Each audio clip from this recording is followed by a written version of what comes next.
Hello everybody, my name is Dylan and today we're going to talk a bit about Gus Van Sant, an American filmmaker who has written, produced, and directed dozens of films spanning over a few decades.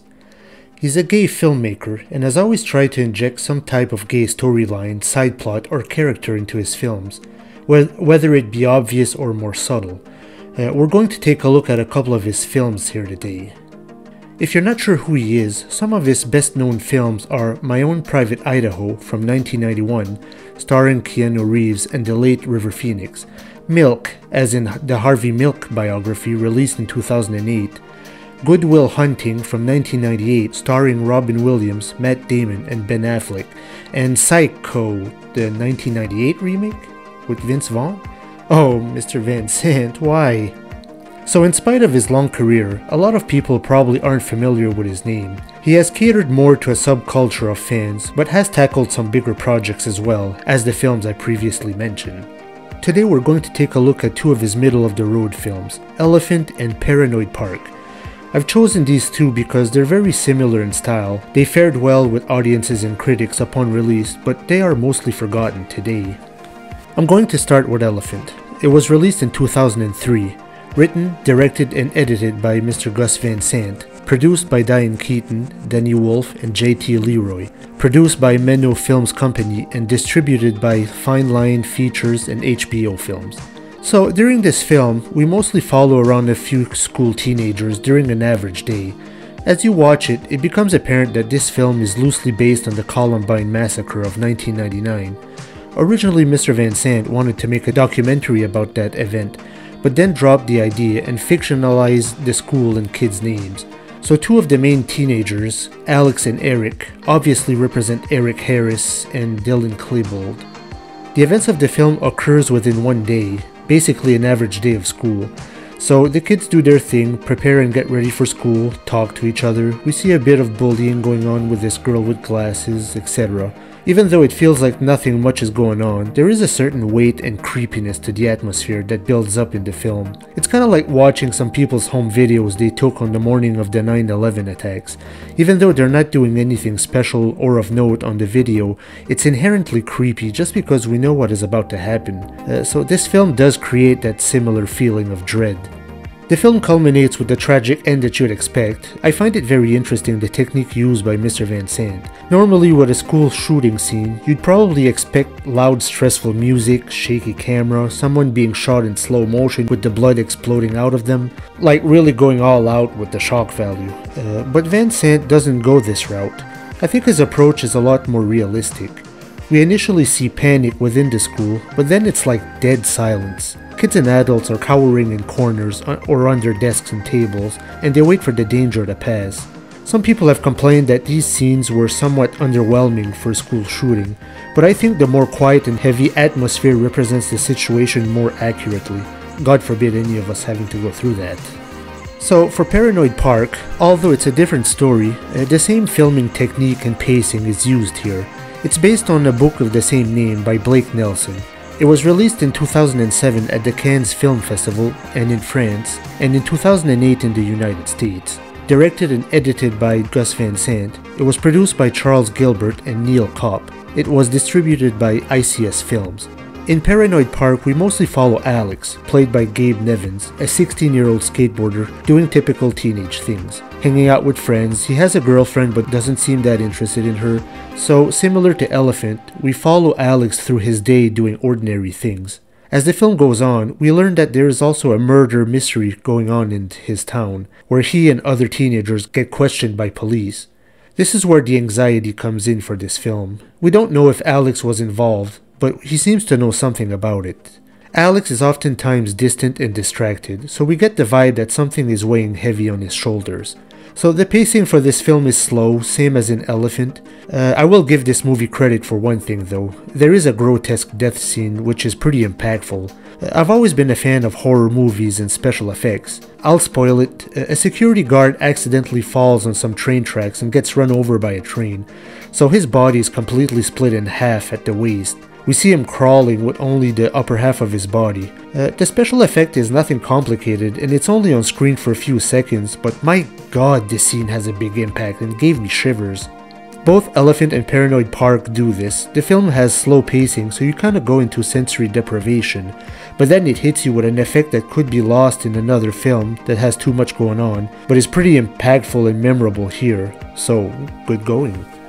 So, both of these films had a lot of things in common. In both films, Mr. Van Sant didn't cast professional actors to fill in the roles. He instead put a page on MySpace. Remember MySpace? That was like the big thing before Facebook. So he used MySpace to hire real kids. So you don't have 20-year-olds playing teenagers in this film, they are real teenagers. So you could argue that the acting isn't as good, but these films are more atmospheric. Mr. Van Sant didn't write full scripts for these films either. I think he mostly let the actors wing it, probably gave them some context per scene. In both films we follow characters throughout their day, even with mundane stuff happening. They both build subtle tension in the air and can be very slow paced. And they both kinda end abruptly too, like the credits start rolling and I was like, oh. I think Mr. Van Sant expects a certain level of independence from the viewer. He doesn't lay out everything on a silver platter early on in the film. You kinda just follow these characters going through their boring day, but you feel a sort of tension in the air, like something is not quite right here. He's great at building up tension and anxiety, and oftentimes by very simple means, such as certain musical cues, or sometimes even muffling or removing the music. Subtlety is definitely his forte. I think he's also big on immersion. He's really trying to put you inside the world of these characters, almost minute by minute, even when there's nothing interesting or of significance that's happening. I do think he goes a little far in this direction. There are a couple of scenes in Elephant where we just follow a teenager walking through the outside and inside of the school. We see him walk through the halls, coming across other students, and nothing really of major importance happens. As the walk goes on, you're kinda waiting for something to happen, but it never really does. And this scene drags on for 3 minutes. 3 minutes, people! I think it's supposed to indicate the point of view of the particular character, as we switch point of views within the film. So certain conversations or small events come back as we follow different students as they walk through these same halls at the same time. I'm all for immersion, but this is a little much. And the walk's not even done yet.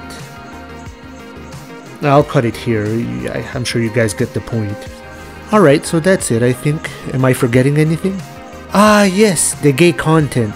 You're probably thinking, but Dylan, you review gay themed films, so where is the gay content here? Well, good question.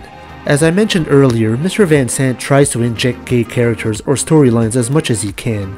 In Elephant, there is a scene of a gay-straight alliance meeting at the school. It doesn't have any significance in the overall story, but it's cool that he added that.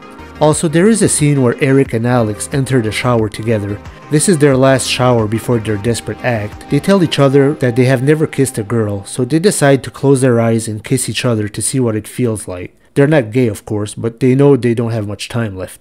In Paranoid Park, the gay nod is more difficult to find, if there is any to find at all. I've read comments online, and some people believe that Alex is possibly gay. He has a pretty girlfriend, but doesn't seem that interested in her. He doesn't want to have sex with her, because his rationale is he really will be stuck in a relationship if they have sex. I have to admit, the first time I saw this film, this didn't really occur to me. But Alex is dealing with a lot of guilt and grief, so it's possible that he's just not in the mood. He's kind of detached himself from anything serious, so it seems open to interpretation. I'm not sure that Alex is gay, but who knows. Alright, so this review's already running long, so I'm gonna try to quickly wrap this up. The main theme for both films is tragedy. Elephant builds up a tragedy, while Paranoid Park, the tragedy has already happened and we see a teenager with his spirit broken dealing with the aftermath. So there isn't much for gay theme, so if you were hoping for a gay love story, you're probably not gonna find it here. One interesting thing is that Elephant is rated 7.2 in IMDb and 73% on Rotten Tomatoes. Paranoid Park is rated 6.7 on IMDb and 77% on Rotten Tomatoes. So Elephant is rated higher on IMDb, while Paranoid Park is rated higher on Rotten Tomatoes. I rate both these films a 7. I think both of these films are very conceptually good. They're good at building up tension, there is a level of immersion to them, and are often shot in an artistic way, but the pacing is really slow. Some scenes just aren't that interesting and feel like filler. Now, keep in mind, I'm nobody to criticize Mr. Gus Van Sant. He's an accomplished filmmaker and director, having many films under his belt across a few decades, and I'm just a very small YouTuber, so I'm talking as a mere fan of films. Also, I'm not saying that these two films are the template for all of his work. I just merely chose these two films because of their similar styles. They're not his best work, but they aren't his worst either. So, have you seen Elephant or Paranoid Park? What did you think of them? Or what is your favorite Gus Van Sant film? Feel free to leave me a like, subscribe, comment, add me to Facebook, and I hope to see you for the next review.